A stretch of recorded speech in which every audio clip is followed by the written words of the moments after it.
जहां सवालों की सुई सत्ता के दिल में चुभती है और सच की चीखें गलियारों में गूंजती हैं।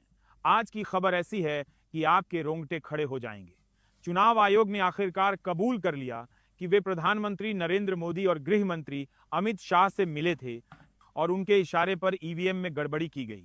वोटर लिस्ट में लाखों फर्जी नाम डाले गए और चुनावी धांधली का पूरा खेल खेला गया।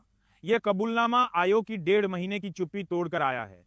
लेकिन अब सुप्रीम कोर्ट ने चुनाव आयोग को सख्त चेतावनी दी है कि अगर सबूत नहीं दिए तो मुख्य चुनाव आयुक्त को इस्तीफा देना पड़ेगा और कई अधिकारी जेल की सलाखों के पीछे होंगे। क्या यह लोकतंत्र की जीत है या सत्ता के पतन की शुरुआत? क्या राहुल गांधी अब प्रधानमंत्री बनने की राह पर हैं? इस खबर की सर्जरी करने से पहले एक छोटी सी गुजारिश, अगर आप चाहते हैं कि सच्चाई हर गली मोहल्ले तक पहुंचे तो अभी इस वीडियो को लाइक करें, अपने दोस्तों, परिवार और व्हाट्सएप ग्रुप में शेयर करें और हाँ, चैनल को सब्सक्राइब करें, नहीं तो भारत के संविधान की आत्मा आपसे पूछेगी, तुम कहां थे जब लोकतंत्र दांव पर था? कमेंट में बताएं आप भारत के किस कोने से यह खबर देख रहे हैं और आपका नाम क्या है, क्योंकि आपकी आवाज ही इस देश की ताकत है। अब चलिए इस सनसनीखेज खबर की तह में उतरते हैं। दोस्तों, चुनाव आयोग जो लोकतंत्र का चौकीदार कहलाता है, 1.5 महीने तक खामोश क्यों था? 17 अगस्त 2025 को मुख्य चुनाव आयुक्त ज्ञानेश कुमार प्रेस के सामने आए। 1.5 घंटे तक प्रक्रियाओं का पाठ पढ़ाया, booth level officer, draft list, BLA, ERO, लेकिन सवालों का जवाब बस हलफनामा। अस्सलाम वालेकुम वरहमतुल्लाहि वबरकातुहू। अज़ीज़ान मिल्लत इस्लामिया, आप तमाम उम्मती को मुफस्सल की तरफ से सलाम अर्ज़ है। घर में बड़ी बरदानशीन इज़्ज़तदार माँ और बहनों को मुफस्सल की तरफ से सलाम अर्ज़ है। बहरहाल बहर के अल्लाह से उम्मीद है आप लोग खैरियत से होंगे, अल्लाह की फज़ल में होंगे। इन मलूनों की मलामत से, इन फ़िरक़ा परस्तों की फ़िरक़ा परस्ती से, इन दरिंदों की दरिंदगी से, इन मावलिंचरों की मावलिंचिंग से, इन बलात्कारियों की बलात्कारी से, इन दहशतगर्दों की दहशतगर्दी से महफूज होंगे। अल्लाह आप लोग को अपने हफ्ज़ अमान में रखे, अल्लाह अपनी हिफाजत में रखे, अल्लाह खराबात से हर शर से महफूज रखे। बहरहाल बहर के मेरे अज़ीज़ दोस्तों, मेरे भाइयों, देश के हालात से भी आप लोग वाकिफ़ है और देश के बाहर के हालात से भी आप लोग बजा वाकिफ़ है। लेकिन ये आपका भाई आपको देश की ही खबर सुनाऊंगा, क्योंकि इस वक्त इतना बुरा घिर चुका है इलेक्शन कमीशन, जिसका कोई बयान नहीं कर सकते हम। और ये फंसा है एनडीए को लेकर, क्योंकि जिस तरीके से एनडीए को जिताने के लिए जो प्लानिंग ये लोगों की बनी थी, अब उसका पर्दाफाश हो चुका है और बेनकाब हो चुके हैं। अब इलेक्शन कमिश्नर खुद कबूल चुका है, ये भी आपने देखी 1 मिनट 38 सेकंड का, ये नीतीश कुमार के बारे में जो अच्छी खासी तोलना आता है रवीश कुमार को, जो एनडीटीवी के पुराने जर्नलिस्ट है, और उनकी खबरें तो आप लोगों को पता है, वो किसी के ऊपर इल्ज़ाम तराशी नहीं करते जब तक उनके पास पुख्ता सबूत ना हो।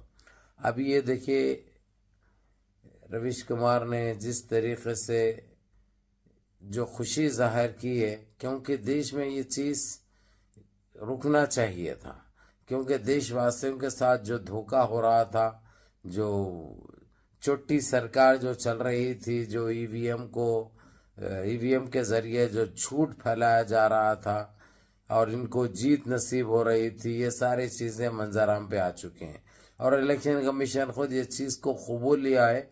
हाँ, हमने मुलाकात की थी अमित शाह से और नरेंद्र मोदी से, और ये हमारी प्लानिंग थी।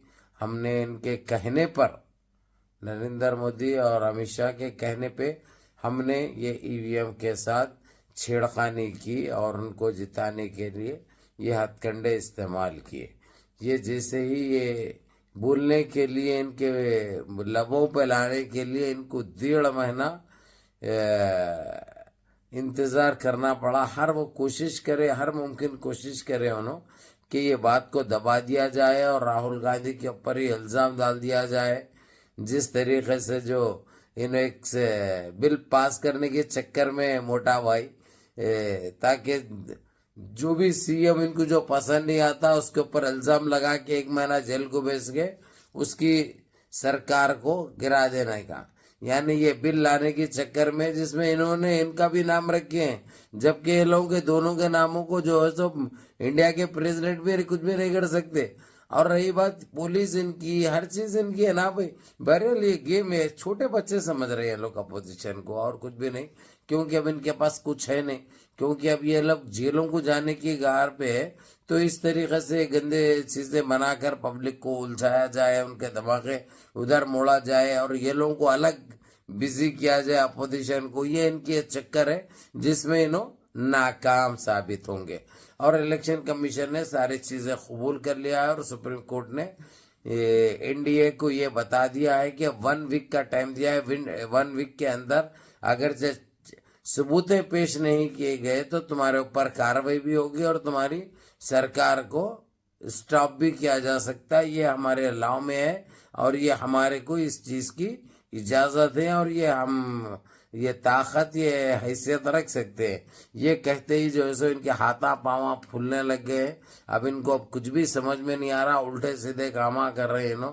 अब जो फड़फड़ाने से पहले, चिराग बुझने से पहले जिस तरीके से फड़फड़ाता है ना, वही चीज और वही सीन देखने को मिल रहा है।